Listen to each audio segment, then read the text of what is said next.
ಈಗ ಗುರುದಶೆ ನಡೀತಿದ್ರೆ ಏನೇನಿರುತ್ತೆ ಅವ್ರಿಗೆ? ಗುರು ಸ್ಥಾನದಲ್ಲಿರೋರು ಎಲ್ರಿಗೂ ಹೋಗಿ ಕಾಲಿಗೆ ನಮಸ್ಕಾರ ಮಾಡ್ತಾನೆ ಇರಬೇಕು, ನಮ್ಮ ದೇಹವನ್ನ ಬೆಂಡ್ ಮಾಡಿ. ಗುರು ದಶೆ ನಿಮ್ಗೆ ಜೀವನದ ಪ್ರೈಮ್ ಟೈಮ್ ಅಲ್ಲಿ ಬರುತ್ತೆ ಅಂತ ಹೇಳಿದ್ರೆ ಯು ಆರ್ ವೆರಿ ಲಕ್ಕಿ. ಇವಾಗ ನಿಮಗೆ ಗುರುದಶೆ ನಡೀತಿದ್ರೆ ನೀವು ಪ್ರಾಪರ್ಟಿಗಳು ಮಾಡಕ್ ಶುರು ಮಾಡ್ತೀರಾ? ಗುರು ದಶೆ ಒಂದ್ರಲ್ಲೇ ಅಲ್ಲ, ನಿಮ್ಗೆ ಗೋಚಾರ ಫಲದಲ್ಲೂ ಗುರು ಮೂವ್ ಮಾಡ್ತಾ ಇರ್ತಾನಲ್ಲ ಪ್ರತಿ ಅಷ್ಟಮ ಗುರು ಇದ್ದಾಗ ಮತ್ತೆ ಚಟಾಗರಲ್ಲಿ ಇದ್ದಾಗ ಸ್ವಲ್ಪ ಪ್ರಾಬ್ಲಮ್ ಕ್ರಿಯೇಟ್ ಮಾಡ್ಬೋದು. ಸೊ ಅದು ನಿಮ್ ಹೋದ್ ಜನ್ಮದ್ದು ರೋಗ ಋಣ ಶತ್ರು ಯಾರ ಜೊತೆ ಇರ್ತಾರೋ ಅವ್ರು ಈ ಜನ್ಮದಲ್ಲಿ ಬಂದು ನಿಮ್ಗೆ ಕಿತ್ಕೊಂಡು ಹೋಗ್ತಾರೆ. ಸೊ ಅವಾಗ ಅವನಿಗೆ ಕರ್ಮ ನೀವು ಶಾಪ ಹಾಕ್ತೀರ. ನೀನ್ ನನ್ನ ನಂಬಿಸಿ ಹಿಂಗ್ ಮೋಸ ಮಾಡಿದೆ, ನೀನ್ ಹಿಂಗ್ ಅನುಭವಿಸು ಅಂತ ತಿರ್ಗಿ ನಿಮ್ ಶಾಪ ಇವನಿಗೆ ರಿಪೀಟ್ ಆಗತ್ತೆ. ಅವನ್ ನೆಕ್ಸ್ಟ್ ಅನುಭವಿಸ್ತಾನೆ.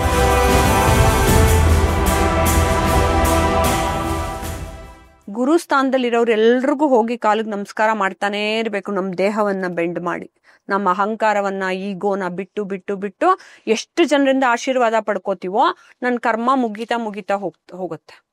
ಈಗ ಗುರುದಶೆ ನಡೀತಿದ್ರೆ ಏನೇನಿರುತ್ತೆ ಅವ್ರಿಗೆ? ಅದೇ ನಿಮ್ಗೆ ಇವಾಗ 16 ವರ್ಷ ಗುರುದಶೆ ನಡೀತಿದೆಯಲ್ಲ, ನಿಮ್ ಜಾತಕ ನೋಡಿ ಹೇಳಿದ್ದೆ.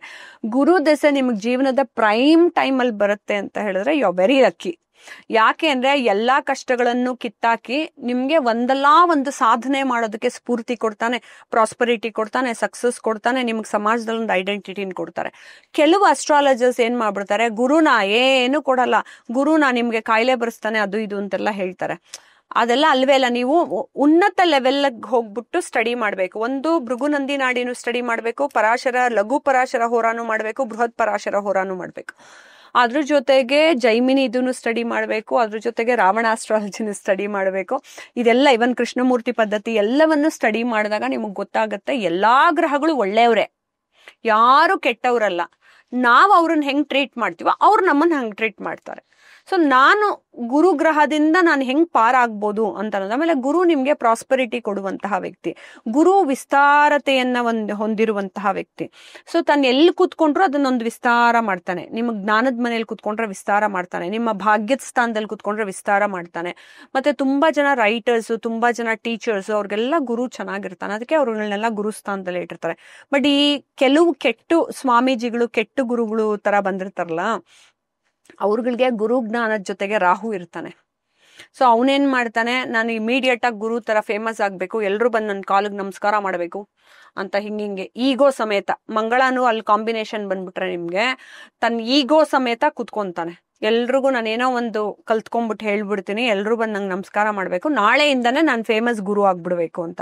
ಅದೇ ನಿಜವಾಗ್ಲೂ ಒಳ್ಳೆ ಗುರು, ಜಾತಕದಲ್ಲಿ ಚೆನ್ನಾಗಿರುವಂತಹ ಗುರು ಎಲ್ರಿಗೂನು ಒಳ್ಳೆ ವಿದ್ಯೆನ ಹೇಳ್ಕೊಟ್ಟು ಒಳ್ಳೇದನ್ನೇ ಮಾಡ್ತಾ ಅವ್ರಿಗೆ ಒಂದೊಂದೇ ಒಳ್ಳೆ ದಾರಿನ ತೋರಿಸ್ತಾ ಮುಂದಕ್ಕೆ ಕರ್ಕೊಂಡು ಹೋಗ್ತಾರೆ.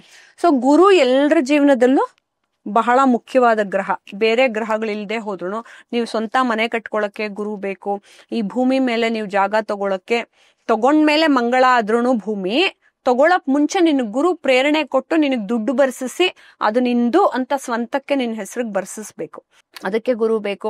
ನಿಂಗೆ ಒಳ್ಳೆ ಅಂದ್ರೆ ಇವಾಗ ನಿಮಗೆ ಗುರುದಶೆ ನಡೀತಿದ್ರೆ ನೀವು ಪ್ರಾಪರ್ಟಿಗಳು ಮಾಡಕ್ ಶುರು ಮಾಡ್ತೀರಾ? ಹೌದು, ಗುರು ಅದು ಮಾಡ್ತೀರಾ. ಬೇರೆ ಕೆಲಸ ಕಾರ್ಯಗಳಲ್ಲಿ ಡಿಫ್ರೆಂಟ್ ಸೋರ್ಸಸ್ ಆಫ್ ಇನ್ಕಮ್ ನಿಮಗ್ ಬರ್ತಾ ಹೋಗುತ್ತೆ. ಗುರು ದಶೆ ಒಂದ್ರಲ್ಲೇ ಅಲ್ಲ, ನಿಮ್ಗೆ ಗೋಚಾರ ಫಲದಲ್ಲೂ ಗುರು ಮೂವ್ ಮಾಡ್ತಾ ಇರ್ತಾನಲ್ಲ ಪ್ರತಿ ರಾಶಿನಲ್ಲಿ ಒಂದೊಂದ್ ವರ್ಷ ಹೋಗ್ತಾ ಇದ್ದಾಗ್ಲೂ ಅವಾಗ್ಲೂ ನಿಮ್ಗೆ ಒಳ್ಳೊಳ್ಳೆ ಪ್ರತಿಫಲನೆ ಕೊಡ್ತಾನೆ. ಅಷ್ಟಮ ಗುರು ಇದ್ದಾಗ ಮತ್ತೆ ಚಟಾಗರಲ್ಲಿ ಇದ್ದಾಗ ಸ್ವಲ್ಪ ಪ್ರಾಬ್ಲಮ್ ಕ್ರಿಯೇಟ್ ಮಾಡ್ಬೋದು. 6th house ನ ರೋಗ ಋಣ ಶತ್ರು ಮನೆ ಅಂತ ಕರಿತೀವಿ. ಸೊ ಅದು ನಿಮ್ ಹೋದ್ ಜನ್ಮದ್ದು ರೋಗ ಋಣ ಶತ್ರು ಯಾರ ಜೊತೆ ಇರ್ತಾರೋ ಅವ್ರು ಈ ಜನ್ಮದಲ್ಲಿ ಬಂದು ನಿಮ್ಗೆ ಕಿತ್ಕೊಂಡು ಹೋಗ್ತಾರೆ. ನಿಮ್ಗೆಲ್ಲಾ ಕೊಟ್ಟಿರ್ತಾರ, ಯಾರೋ ಒಬ್ಬ ಅನ್ನೋನ್ ವ್ಯಕ್ತಿ ನಿಮ್ಮ ಹತ್ರ ಬರ್ತಾನೆ, ಒಳ್ಳೆಯವನಾಗೆ ಬಿಹೇವ್ ಮಾಡ್ತಾನೆ. ತುಂಬಾ ಜನ ಆಡಿಯನ್ಸ್ಗೆ ಆಗಿರುತ್ತೆ, ಅವ್ರು ನಿಮ್ಮ ಹತ್ರ ಒಳ್ಳೆಯವರಾಗೆ ಬಿಹೇವ್ ಮಾಡ್ತಾರೆ. ಒಬ್ರು ಯಾರೋ ಸಾಲ ತಗೊಂಡ್ ಹೋಗ್ತಾರೆ, ವಾಪಸ್ಸೇ ಕೊಡಲ್ಲ. ಇನ್ನೊಬ್ರು ಬರ್ತಾರೆ, ಒಳ್ಳೆ ತಂದಲ್ಲಿ ತುಂಬಾ ಕಷ್ಟ ನಮ್ಮನ್ನ ಕಾಪಾಡಿ ಅಂತ ಅಂದ್ಬಿಟ್ಟು ಎಲ್ಲ ಒಳ್ಳೇದ್ ಮಾಡಿಸ್ಕೋತಾರೆ, ಎತ್ಕೊಂಡು ಓಡೋಟೋಗ್ತಾರೆ. ಒಳ್ಳೆ ತಂದಲ್ಲೇ ಬಂದು ನಿಮ್ಗೆ ಮಾಯ ಮಾಡಿ ಹೆಂಗ್ ಕಿತ್ಕೊಂಡ್ ಹೋಗ್ತಾರೆ ಅಂತ. ಅಂದ್ರೆ ಈ ಕಿತ್ಕೊಂಡು ಹೋಗೋರು ಇವ್ರುಗಳೆಲ್ಲ ಆಲ್ರೆಡಿ ನಮ್ಮ ರೋಗ ಋಣ ಶತ್ರು ಅಂತೀವಿ, 6ನೇ ಮನೆಗೆ ಸಂಬಂಧಪಟ್ಟವ್ರು. ಇವ್ರುಗಳೆಲ್ಲರೂ ನಮ್ಮನ್ನ ಯಾವ್ದೋ ಜನ್ಮದಲ್ಲಿ ಅವ್ರನ್ನ ಭೇಟಿ ಆಗಿರ್ತೀವಿ.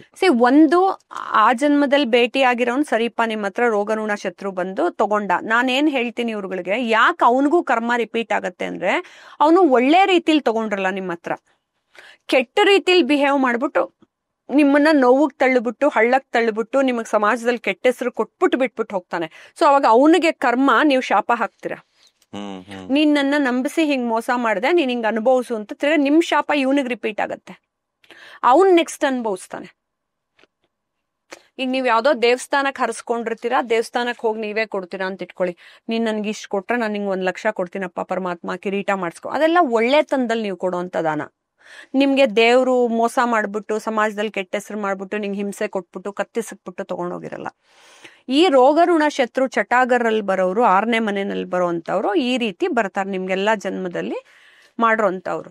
ಸೊ ನಿಮ್ಗೆ ಗುರು ಜೊತೆಲಿದ್ದಾಗ ಏನ್ ಮಾಡ್ತಾನೆ, ಇವ್ರೆಲ್ಲಾ ನಿಮ್ಮನ್ ಕಿತ್ಕೊಂಡು ಖಾಲಿ ಮಾಡಿ ನಿಮ್ಮನ್ ಬಿಸಾಕಿದ್ರು ಗುರು ನಿಮಗ್ ಜ್ಞಾನ ಕೊಡ್ತಾನೆ. ಹೇಳು, ನಿನ್ ಜೊತೆ ನಾನಿದ್ದೀನಿ, ನಾನ್ ನಿನ್ನ ಕರ್ಕೊಂಡು ಹೋಗ್ಬಿಟ್ಟು ಮತ್ತೆ ನಿನಗ್ ಹೊಸ ಇಡೀ ಸಾಮ್ರಾಜ್ಯವನ್ನೇ ನಿಂಗೆ ಸೃಷ್ಟಿಸ್ಕೊಡ್ತೀನಿ ಅನ್ನೋ ಕಾನ್ಫಿಡೆನ್ಸ್ ನ ಕೊಡೋನು ಗುರು. ಅದಕ್ಕೆ ಎನರ್ಜಿ ಕೊಡೋನು ಮಂಗಳ. ಹೋಗಿ ಅಪ್ಲೈ ಮಾಡಿಸಿ ನಿಮ್ ಕೆಲಸ ಮಾಡ್ಸೋನು ಶನಿ. ಅದೆಲ್ಲ ಒಬ್ಬೊಬ್ರು ಬರ್ತಾರೆ. ಆದ್ರೆ ಈಗ ನಿಮಗೆ ಗುರು ಚೆನ್ನಾಗಿಲ್ಲ ಅಂತಂದ್ರೆ ಹೆಂಗ್ ಗೊತ್ತಾಗತ್ತೆ? ಏನ್ ಕೆಲ್ಸಗಳು ಆಗಲ್ಲ. ನಿಮ್ಗೆ ತುಂಬಾ ಜ್ಞಾನ ಇರುತ್ತೆ, ಬಟ್ ಸಮಾಜದಲ್ಲಿ ನಿಮ್ಗೆ ಮರ್ಯಾದೆ ಕೊಡ್ತಿರಲ್ಲ. ತುಂಬಾ ದುರಂಕಾರಿ ಅವನು ಅಂತ ಈ ಕಡೆ ಬಂದು ಮಾತಾಡ್ಕೋತಾ ಇರ್ತಾರೆ. ಅವನು ಮಾಡೋದೆಲ್ಲ ತಪ್ಪು, ಮುಂದೆ ಮಾತ್ರ ಹಿಂಗ್ ತೋರ್ಪಡಿಸ್ಕೊತಿದ್ದಾನೆ ಒಳ್ಳೆ ಒಂಥರ, ಅವ್ನ್ ಮಾಡೋದೆಲ್ಲ ತಪ್ಪು, ಅವಳು ಸರಿಗಿಲ್ಲ ಅಂತ ಗುರು ಚೆನ್ನಾಗಿಲ್ಲ ಅನ್ನೋರ್ ಬಗ್ಗೆ ಪಾಪ ತುಂಬಾ ಅಪವಾದಗಳು, ಅವಮಾನಗಳು ಆ ತರನೇ ಆಗ್ತಿರುತ್ತೆ. ಬಟ್ ಎನಿ ಕೆಲಸ ಮಾಡಕ್ ಶುರು ಮಾಡಿದ್ರು ಅದು ಅಲ್ಲಲ್ಲೇ ನಿಂತೋಗ್ತಾ ಇರುತ್ತೆ. ಅವಾಗ ಗುರುನ ನೀವು ಸರಿಯಾಗಿ ಹಿಡ್ಕೋಬೇಕು. ಮೊದಲು ನಿಮ್ಮನೆಯಲ್ಲಿ ಒಬ್ರು ಆಚಾರ್ಯರು ಗುರು ಅಂತ ಇರ್ತಾರೆ ಕುಟುಂಬದಿಂದ, ಕುಲದೇವತೆಗಳಲ್ಲಿ. ಆ ಆಚಾರ್ಯರನ್ನ ನೀವು ಬಿಡದೆ ದಯವಿಟ್ಟು ಪೂಜೆ ಮಾಡ್ಬೇಕು, ಅವ್ರ ಹತ್ರ ಕ್ಷಮಾಪಣೆ ಕೇಳ್ಕೋಬೇಕು. ಅದು ತಲತಲಾಂತರಗಳಿಂದ ಗುರುಗಳು ಯಾರೋ ನಿಮ್ಮ ಅಜ್ಜಿ ತಾತನ್ಗೆ ಶಾಪ ಹಾಕಿದ್ರು ನಿಮ್ಗೂ ಬರುತ್ತದು. ಆ ಗುರುಗಳನ್ನ ಗೌರವ ಕೊಡ್ಬೇಕು. ಮತ್ತೆ ನಿಮ್ ಮಕ್ಕಳುಗಳನ್ನ ಮಾಡರ್ನ್ ಆಗೇ ಬೆಳೆಸ್ಬಿಟ್ಟು ಬರೀ ನೀವೇ ನನ್ ಮಗಂಗ್ ಒಳ್ಳೇದ್ ಮಾಡಿ ಗುರುಗಳೇ ಅಂತ ನೀವೇ ಹೋಗ್ ಕಾಲಿಗೆ ನಮಸ್ಕಾರ ಮಾಡ್ತಿರ್ತೀರಾ. ನಿಮ್ ಮಕ್ಳು ಸುಮ್ಮನೆ ಅಲ್ಲೆಲ್ಲೋ ನಿಂತಿರ್ತಾರ. ಹಂಗಲ್ಲ, ನಿಮ್ ಮಕ್ಕಳೇ ಮೈ ಬಗ್ಸಿ ನಮಸ್ಕಾರ ಮಾಡ್ಬೇಕು. ಅವ್ರ ಕರ್ಮ ಅವ್ರದ್ದು. ಈಗ ಅಪ್ಪ ಅಮ್ಮ ಮಾಡೋದು 10% ಹೋಗ್ಬೋದಷ್ಟೆ. ಅದನ್ನ ನೀವ್ ಹೇಳೋದಕ್ಕಿಂತ ನೀವೇ ಗುರುವಾಗಿ ಮಕ್ಕಳನ್ನ ಆ ರೀತಿ ಪ್ರಿಪೇರ್ ಮಾಡಿದ್ರೆ ನೀವು ಹೊರಟೋದ್ಮೇಲೂ ಕೂಡ ನಿಮ್ ಮಕ್ಕಳ ಜೀವನ ಚೆನ್ನಾಗಿರತ್ತಲ್ವಾ. ಸೊ ನಿಮ್ ಮಕ್ಕಳನ್ನ ನೀವು ಪ್ರಿಪೇರ್ ಮಾಡ್ಬೇಕು. ತುಂಬಾ ಜನ ಅಪ್ಪ ಅಮ್ಮ ಅಂದ್ರೆ ತುಂಬಾ ಭಕ್ತಿ ಇಟ್ಕೊಂಡಿರ್ತಾರೆ. ಏನ್ ಮಾಡೋದ್ ಮೇಡಮ್, ನಮ್ ಮಗ ಹೇಳಿದ್ ಮಾತ್ ಕೇಳಲ್ಲ ಅಂದ್ರೆ ನೀವೇ ಸರಿಯಾದ ಗುರು ಅಲ್ಲ. ನಿಮ್ ಮಗನ್ ಸರಿ ಪ್ರಿಪೇರ್ ಮಾಡ್ಲಿಲ್ಲ ಅಂತಂದ್ರೆ ನೀವು ಸರಿಯಾದ ಗುರು ಅಲ್ಲ. ನೀವು ಪ್ರಿಪೇರ್ ಮಾಡಿಸ್ಬೇಕು. ಯಾಕೆ ಕೇಳಲ್ಲ? ನಿಮ್ ಮಕ್ಳು ನಿಮ್ ಮಾತು ಕೇಳಲೇಬೇಕು. ಗುರುನ ಚೆನ್ನಾಗಿ ಇಟ್ಕೊಂಡ್ಬಿಟ್ರೆ ನೀವು ಎಲ್ಲ ನಿಮ್ಗೆ ರಾಹು ಬಂದಾಗ್ಲೂ ಅಷ್ಟೇ ಎಲ್ಲ ಕಿತ್ಕೊಂಡು ಹೋದ್ರು ಗುರು ನಿಮ್ಗೆ ತಿರ್ಗಾ ಹೊಸ ಸಾಮ್ರಾಜ್ಯವನ್ನೇ ಕಟ್ಕೊಡ್ತಾನೆ. ಗುರು ನಿಮ್ಮನ್ನ ತುಂಬಾ ಪ್ರೀತಿಸೋ ಅಂತ ವ್ಯಕ್ತಿಗಳನ್ನ ನಿಮ್ ಅಕ್ಕಪಕ್ಕದಲ್ಲಿ ನಿಮ್ಗೆ ಕಾನ್ಫಿಡೆನ್ಸ್ ಕೊಟ್ಟು ನಿಮ್ಗೆ ಬಿಡೋ ನೀ ಸಖತ್ತಾಗಿ ಮಾಡ್ತೀಯ ಬಿಡೋ ಕೆಲಸ, ನೀನ್ ಯೂನಿಕ್ ಆಗಿ ಮಾಡ್ತೀಯ, ನಿಮ್ ತರ ಯಾರು ಇಲ್ಲ ಅಂತ ನಿಮ್ಗೆ ಯಾರೋ ಒಬ್ರು ಬೂಸ್ಟ್ ಕೊಡ್ತಾರೆ. ನಿಮ್ಗೆ ಗುರು ಕೊಡೋದು ಶನಿ ಕೊಡೋದು ಯಾವತ್ತೂ ಕಿತ್ಕೊಂಡು ಹೋಗಲ್ಲ. ಯಾವತ್ತೂ ಕಿತ್ಕೊಂಡು ಹೋಗಲ್ಲ. ಬೇರೆ ರಾಹು ಈಗ ಕೊಟ್ಟಂಗ್ ಕೊಟ್ಟು ಕಿತ್ಕೊಂಡ್ಬಿಡ್ತಾರೆ. ಅದ್ರಲ್ಲೂ ಶನಿ ಕೊಡೋದು ಯಾರು ಕಿತ್ಕೊಳಕಲ್ಲ. ಗುರು ನಿಮಗ್ ಪ್ರಾಸ್ಪರಿಟಿ ಎಲ್ಲ ಕೊಟ್ರು ಆ ಟೈಮಿಗೆ ಕೊಡ್ತಾನೆ. ತಿರ್ಗ್ ನೆಕ್ಸ್ಟ್ ಇನ್ನೊಂದೇನೋ ದೆಸೆ ಬಂದ ಕೆಳಗ್ ಬಿದೋಗುತ್ತೆ. ಓಕೆ, ಈಗ ಗುರು ಪವರ್ನ ಜಾಸ್ತಿ ಮಾಡ್ಕೊಬೇಕು ಅಂದ್ರೆ ಗುರು ಪವರ್ನ ಜಾಸ್ತಿ ಮಾಡ್ಕೊಳ್ಳೋಕೆ ಒಂದು ಯೆಲ್ಲೋ ಸಫೈರ್ ಹಾಕೋಬಹುದು, ಇನ್ನೊಂದು ಗುರು ಮಂತ್ರವನ್ನ ಹೇಳ್ಕೋಬೇಕು. ಓಂ ಗ್ರಾಮ್ ಗ್ರೀಂ ಗ್ರಾಮ್ ಸಹ ಗುರುದೇವಾಯ ನಮಃ ಗುರುದನ್ ಮಾಡ್ಕೋಬೇಕು. ಮತ್ತೆ ತಮ್ಮ ಕುಲದಿಂದ ಪೂಜಿಸಲ್ಪಟ್ಟಂತಹ ಎಲ್ಲಾ ಗುರುಗಳನ್ನ ಅವರು ಪೂಜಿಸ್ಬೇಕು. ಮತ್ತೆ ಎಲ್ಲಾ ಗುರು ಸಮಾನರು ಯಾರೇ ಕಣ್ಣು ಕಾಣಿಸಿದ್ರು ತನ್ನ ಈಗೋ, ಅಹಮ್ಮು, ದ್ವೇಷ, ಹಠ, ಹೊಟ್ಟೆ ಕಿಚ್ಚು ಎಲ್ಲ ಬಿಟ್ಟು ಕಾಲಿಗೆ ನಮಸ್ಕಾರ ಮಾಡ್ಬೇಕು. ಮತ್ ಯಾರೋ ಗುರು ರೂಪೇಣ ಬಂದು ನಿಮ್ಗೆ ಬುದ್ಧಿ ಹೇಳ್ತಿದ್ದಾರೆ ಅಂದ್ರೆ ಅದನ್ನ ಗಮನ ಇಟ್ಟು ಕೇಳಿಸ್ಕೊಂಡು ನಿಮ್ಮ ಜೀವನದಲ್ಲಿ ಅಳವಡಿಸ್ಕೊಂಡು ಕ್ವಿಕ್ ಆಗಿ ಬದಲಾಯಿಸ್ಕೋಬೇಕು. ನೀವು ಬದಲಾಯಿಸ್ಕೊಳ್ಳಿಲ್ಲ ಅಂದ್ರೆ ನೀವೇ ಮುಂದಕ್ಕೆ ಹೋಗಕ್ಕಾಗಲ್ಲ. ಅದನ್ನ ಮಾಡ್ಬೇಕು. ರಾಘವೇಂದ್ರ ಸ್ವಾಮಿಗಳಿಗೆ ಹೋಗಿ ಪೂಜೆ ಮಾಡಿ, ಆಮೇಲೆ ಗುರುಗಳಿಗೆ ಹರಸ್ಕೊಳ್ಳಿ, ಮತ್ತೆ ಬೇಡ್ಕೊಳ್ಳಿ, ನಾನೆಲ್ಲ ಜನ್ಮದ ತಪ್ಪುಗಳನ್ನು ಕ್ಷಮಿಸಪ್ಪ ಗುರು, ನಾನು ಯಾವುದೇ ಅಹಂಕಾರದಿಂದ ಏನೇ ಮಾಡಿದ್ರು ಅದನ್ನೆಲ್ಲ ಕ್ಷಮಿಸು ಅಂತ ಅನ್ನೋದನ್ನ ಗುರು ನಿಜವಾದ ಜ್ಞಾನ ಕೊಡ್ತಾನೆ. It's not an academic education. ತುಂಬಾ ಜನ ನೀವು ಗಮನಿಸಿ, ಯಾರೋ ಕಮ್ಮಿ ಓದಿದ್ರು ಕೂಡ ತುಂಬಾ ಜ್ಞಾನಿಗಳಾಗಿರ್ತಾರೆ. ಅವ್ರಿಗೆ ಗುರು ತುಂಬಾ ಚೆನ್ನಾಗಿರ್ತಾನೆ, ಬುಧ ವಕ್ರಿಯಾಗಿರ್ತಾನೆ. ಬುಧ ಅವನಿಗೆ ಅಕಾಡೆಮಿಕ್ ಎಜುಕೇಶನ್ ಕೊಡದೇ ಇರ್ಬೋದು, ಬಟ್ ತುಂಬಾ ಚೆನ್ನಾಗಿ ನಿಮ್ಗೆ ತಂದೆ ಸ್ಥಾನದಲ್ಲಿ, ಗುರು ಸ್ಥಾನದಲ್ಲಿ ಕೂತು ನಿಮ್ಗೆ ಗೈಡ್ ಮಾಡಬಹುದು. ಆಮೇಲೆ ಜೀವನದಲ್ಲಿ ನಿಮ್ಗೆ ಸ್ವಾಮೀಜಿಗಳ ತರಾನೇ ಗುರು ಬರ್ಲಿ ಅಂತ ಎಕ್ಸ್ಪೆಕ್ಟ್ ಮಾಡ್ಕೊಂಡು ಕೂತ್ಕೋಬೇಡಿ. ಇನ್ನೊಂದು ಹೇಳ್ತೀನಿ ಆಡಿಯನ್ಸ್ಗೆ, ಗುರು ಯಾವ ರೂಪದಲ್ಲಿ ಬೇಕಾದ್ರೂ ಬರಬಹುದು. ಆಮೇಲೆ ಗುರು ರೂಪದಲ್ಲಿ ಯಾವ್ದೋ ಒಂದ್ ವ್ಯಕ್ತಿ ನಿಮ್ಗೆ ಬಂದು ಹಿಂಗ್ ಗೈಡ್ ಮಾಡಿ ಮುಂದಕ್ಕೆ ಹೊರಟೋಗ್ಬೋದು. ಇನ್ನೊಂದ್ ವ್ಯಕ್ತಿ 20 ವರ್ಷ ಆದ್ಮೇಲೆ ಇನ್ನೊಬ್ರು ಯಾರೋ ಬರಬಹುದು, ಅವರು ಕೂಡ ಗುರುಗಳೇ, ನಿಮ್ಗೆ ಜೀವನದಲ್ಲಿ ಗೈಡ್ ಮಾಡುವಂತ ವ್ಯಕ್ತಿ. ನಂತರ ಶುಕ್ರ ದೆಸೆ. ಶುಕ್ರ ದೆಸೆ ಸಿನಿಮಾದವರ ಫೇವರೇಟ್ ಗ್ರಹ. ಹೌದು, ಯಾಕೆಂದ್ರೆ ಶುಕ್ರ 2ನೇ ಮನೆ ಗ್ರಹ.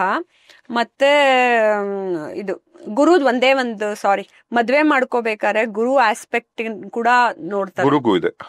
ಗುರು ಆಸ್ಪೆಕ್ಟ್ ನ ಮದ್ವೆ ಮಾಡ್ಕೋಬೇಕಾದ್ರೆ ಗುರುಬಲ ಗುರುಬಲ ಒಂದಿರ್ಬೇಕು. ಇನ್ನೊಂದು ಕುಟುಂಬ ಸ್ಥಾನ 2ನೇ ಮನೆಗೆ ಆಸ್ಪೆಕ್ಟ್ ಮಾಡೋವಾಗ್ಲೇ ಮುಹೂರ್ತ ಇಟ್ಬಿಟ್ಟು ಮದ್ವೆ ಮಾಡ್ಬೇಕು. ಯಾಕಂದ್ರೆ ಗುರು ಬಹಳ ಮುಖ್ಯ. ಮದ್ವೆ ಮಾಡ್ಬೇಕಾದ್ರೆ ಕಿತ್ತೋಗ್ಬಾರ್ದು ಅಂತಂದಾಗ ಗುರು ಆಸ್ಪೆಕ್ಟ್ ನ ನೋಡ್ಕೊಂಡೇ ಇಡ್ಬೇಕು. ಇದಾದ್ಮೇಲೆ ನೆಕ್ಸ್ಟ್ ಶುಕ್ರಂಗ್ ಹೋಗೋಣ. ಶುಕ್ರ ಮದ್ವೆಗೂ ರಿಲೇಟೆಡ್, ಲೈಫ್ ಪಾರ್ಟ್ನರ್ ರಿಲೇಟೆಡ್. ಈಗ ಗುರುಬಲ ಅಂತಾರಲ್ಲ, ಇದೇನಾ ಗುರುಬಲ ಅಂದ್ರೆ? ಗುರುಬಲ ಅನ್ನೋದು ಒಂದು ಗುರು ದೆಸೆ. ಗುರು ಆಸ್ಪೆಕ್ಟ್ ಎಲ್ಲೆಲ್ಲಿ ನೋಡ್ತಾನೋ ಅನ್ನೋ ದೃಷ್ಟಿ ಅಂದ್ರೆ ಇವಾಗ 5th 7th 9th ಎಲ್ಲೆಲ್ಲಿ ನೋಡ್ತಾನೋ ಅಲ್ಲಲ್ಲಿ ಅವ್ರಿಗೆ ಗುರು ಒಂದು ತಾಕತ್ತನ್ನ ಕೊಡ್ತಾನೆ. ರೂಪಾಜಿ 2 ವಿಚಾರ. ಈಗ ನಾವು ಗುರುವಿಂದ ಬೇರೆ ಹೋಗಕ್ ಮುಂಚೆ, ಈಗ ಗುರುಬಲ ಅಂತಾರಲ್ಲ, ಗುರುಬಲ ಬಂದ್ರೆ ಸಾಕು ಮದ್ವೆ ಆಗತ್ತೆ ಅಂತ, ಇದೇನಾ? ಗುರುಬಲ ಅಂದ್ರೆ ಅವನ್ಗ ಗುರು ದೆಸೆ ಒಂದು. ಗುರುಬಲ ಅಂದ್ರೆ ಆಸ್ಪೆಕ್ಟ್. ಇವಾಗ ನಾನು ಇಲ್ಲಿ ಕೂತ್ಕೊಂಡಿರ್ತಾನೆ ಗುರು, ಹಿಂಗ್ ನೋಡಿದ್ರೆ ಅವನು 3 ಮನೆಗಳನ್ನ ನೋಡ್ತಾನೆ. 5ನೇ ಮನೆ, 7ನೇ ಮನೆ, 9ನೇ ಮನೆ. ನಾನು ಇಲ್ಲೇ ನೋಡ್ತಿರ್ಬೋದು, ಆದ್ರೆ ಇದೆರಡನ್ನು ಕಾಣ್ಸತ್ ನೀವಿಬ್ರು ಏನ್ ಮಾಡ್ತಿದ್ದೀರಾ ಅನ್ನೋದು. ಆ ರೀತಿ ಅವನ ಆಸ್ಪೆಕ್ಟ್ ಹಿಂಗೋದಾಗ ಯಾವಾಗ್ಲೂ ಗುರು ತನ್ನ ಶುಭ ಇದನ್ನೇ ವರವನ್ನೇ ಕೊಡ್ತಾನೆ. ಇವಾಗ ಶನಿ ಕಣ್ಣಿಗೆ ಬೀಳಬಾರ್ದಪ್ಪ, ಶನಿ ದೃಷ್ಟಿ ಬಿಟ್ರೆ ನಮ್ಗೆಲ್ಲ ಕೆಟ್ಟದಾಗತ್ತೆ ಅಂತ ಹೇಳ್ತಾರಲ್ಲ, 3ನೇ ಮನೆ, 7ನೇ ಮನೆ, 10ನೇ. ಬಟ್ ಇವ್ರದ್ದೇನು ಅಂತ ಹೇಳಿದ್ರೆ ಗುರು ಎಲ್ಲಿ ನೋಡ್ತಾನೋ ಅವ್ರಿಗೆಲ್ಲ ನಿಂಗೂ ಒಳ್ಳೇದಾಗ್ಲಿ, ನಿಂಗೂ ಒಳ್ಳೇದಾಗ್ಲಿ, ನಿಂಗೂ ಒಳ್ಳೇದಾಗ್ಲಿ ಅಂತ 3 ಕಡೆಗೂ ಅವನು ಶುಭವನ್ನೇ ಕೊಡ್ತಾನೆ. ಸೊ ಅದಕ್ಕೆ ಗುರು ಬಲ ಬರಬೇಕು ಅಂತ ಹೇಳಿದ್ರೆ ಆ 3 ಮನೆಗೆ ದೃಷ್ಟಿಕೋನದಲ್ಲಿ ಬಂದಾಗ ನಿಮ್ಗೆ ಮದ್ವೆ ಮಾಡ್ಕೊಳ್ಳೋ ಟೈಮಲ್ಲೂ ಅದಕ್ಕೆ ಕುಟುಂಬ ಸ್ಥಾನಕ್ಕೆ ಅವನ ಆಸ್ಪೆಕ್ಟಿಂಗ್ ಇದಾನ ಅವತ್ತಿನ ಮುಹೂರ್ತಕ್ಕೆ ಅದನ್ನ ನೋಡ್ತಾರೆ. 2ನೇ ಮನೆ ಕುಟುಂಬ ಸ್ಥಾನ. ಅಲ್ಲ, ನೀವು ಎಲ್ಲೋ ಸಫೇರ್ ಹಾಕೊಬೇಕು ಅಂದ್ರೆ ಒಂದು ರಿಂಗ್, ಒಂದು ಗೋಲ್ಡ್ ರಿಂಗು, ಎಲ್ಲೋ ಸಫೇರ್. ಹೌದು. ಇವಾಗ ಎಗೇನ್ ಈ ಸಫೈರ್, ಈ ಸ್ಟೋನ್ಗಳು, ಈ ಗೋಲ್ಡ್ ಆಗ್ಲಿ, ಇದೆಲ್ಲ ಎಕ್ಸ್ಪೆನ್ಸಿವ್ ಇದು. ಹೌದು. ಈಗ ಕೆಲವರು ಆಲ್ರೆಡಿ ಪಾಪ ಕಷ್ಟದಲ್ಲಿ ಇದ್ದವ್ರಿಗೆ ಅಂತವ್ರಿಗೆಲ್ಲ ಹೆಂಗಿದು ಆಕ್ಸೆಸ್ ಜಾಸ್ತಿ ಅಲ್ವಾ ಇದು? ಈಗ ಕೆಲವರು ಹಳದಿ ಕಲರ್ ದಾರ ಕಟ್ಕೊಂಡಿರ್ತಾರೆ, ಕೆಲವರು ಹೋಗ್ತಾ ಹಣೆಗೆ ಹಳದಿ ಹಚ್ಕೊಂಡು ಹೋಗ್ತಾರೆ. ಅದಿದ್ರು ಸಾಕು ಗುರುನ ಆಕ್ಟಿವೇಟ್ ಮಾಡ್ಕೊಳ್ಳೋದಕ್ಕೆ. ಅಲ್ಲ, ಇದು ಈ ಲೆವೆಲ್ಗೆ ಸಾಕು. ಇವಾಗ ನಿಮ್ಮ ಹತ್ರ ಏನು ಇಲ್ದಾಗ ಒಂದು 2 ವೀಲರ್ ತಗೋತೀರಾ, ಆಮೇಲೆ ಒಂದು ಕಾರ್ ತಗೋತೀರಾ, ಆಮೇಲೆ ದೊಡ್ಡ ಕಾರ್ ತಗೋತೀರಾ. ಆತರ ಮನುಷ್ಯ ಒಂದೊಂದೇ ಬೆಳ್ಕೊಂಡು ಹೋಗ್ಬೇಕಂತ ಯಾರು ಏಕಾಏಕಿ ಅಲ್ಲ. ಆಲ್ಟರ್ನೇಟಿವ್ ನಾನು ಕೇಳಿದ್ದು. ಆಲ್ಟರ್ನೇಟಿವ್ ನೀವು ಹಳದಿ ಮಣಿದು ಒಂದು ಇದು ಹಾಕೋಬಹುದು, ಇಲ್ಲಾಂದ್ರೆ ಹಳದಿ ಮಣಿದ್ ಸರ ಹಾಕೋತಾರೆ, ಇಲ್ಲಾಂದ್ರೆ ಅರ್ಶನ ದಿನ ಗಂಧ ಮತ್ತೆ ಅರ್ಶನ ಇಟ್ಕೊಂಡು ಹೋಗ್ತಾರೆ. ಇವನ್ ಸೂರ್ಯನ್ಗೆ ಅರ್ಘ್ಯ ಕೊಡ್ಬೇಕಾದ್ರೆ ಅರ್ಶನ ಹಾಕ್ಬಿಟ್ಟು ನೀರಲ್ಲಿ ಕೊಡ್ತೀವಿ. ಇವನ್ ತುಂಬಾ ಸತಿ ನಾವು ಸ್ನಾನ ಮಾಡ್ಬೇಕಾದ್ರೂ ಗುರು ಪ್ರಭಾವನ ಹೆಚ್ಚು ಮಾಡ್ಕೋಬೇಕು ಅಂದ್ರೆ ಅರ್ಶನ ನೀರಲ್ಲಿ ಹಾಕೊಂಡು ಸ್ನಾನ ಮಾಡ್ಕೋಬೇಕು.